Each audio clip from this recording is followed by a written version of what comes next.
Hey guys, it's Cameron here with Emerson House Buyers. Every week I bring you tools, tactics, strategies, lessons I've learned.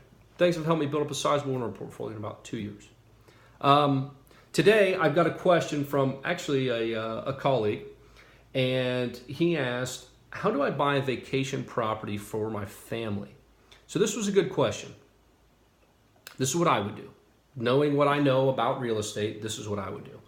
I would purchase a property in an area. If it's a vacation property, I assume you want to go there, right? So it's going to be a desirable area, using the family member that has the best credit, best debt to income ratio, or by debt to income I mean the lowest debt, highest income. It's got the best credit score. They're the most financially suitable person in that family. And preferably it would be grandparents and parents, or most likely to die first, honestly.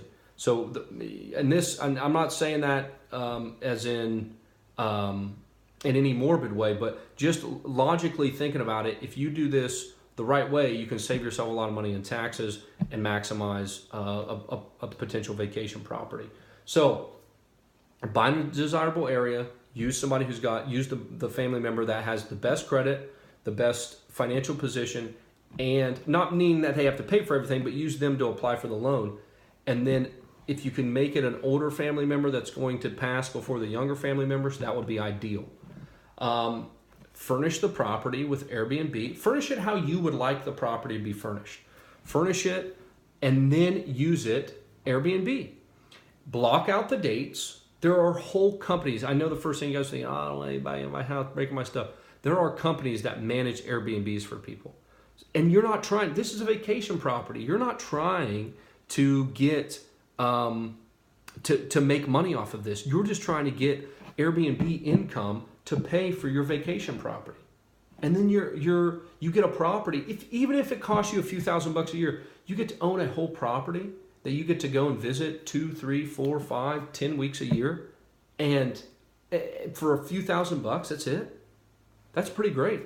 All you have to do, block out the dates that you want on Airbnb, let a management company handle the rest, and they'll take care of it. If you want to be involved and you want to save that money, and you will save a lot of money, that is not even a question. You will save a lot of money. Sorry, I got a notification there.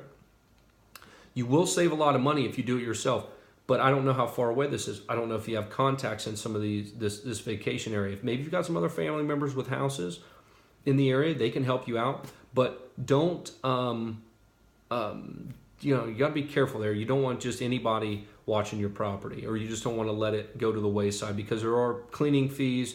You got to have utilities on. There's a lot of costs that come into it. But that is how, if I wanted to buy a vacation home, that is exactly what I would do.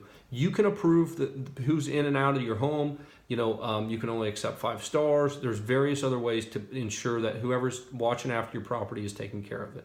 And like I said, if you really, really, really want to do it right, then you let somebody else manage it. Somebody who is an Airbnb specialist, let them handle it. Make a little bit of money, but basically get a home that you can go visit a few months a year for free. It's a pretty good deal. That, guys, is how I would do it. Again, I think millennials get this, but some of the older generation, share. It's okay. I mean, it's not going to be the end of the world. Airbnb has insurance policies. People always freak out when they hear that, who's in my house? Well, technically, you're not there. So that's what I would do, guys. I hope that was useful. If it was, let me know. If it wasn't, let me know. And I appreciate you guys tuning in and the feedback and all the great texts and phone calls I get from y'all. So keep them coming. I'll see you guys next week. Thanks.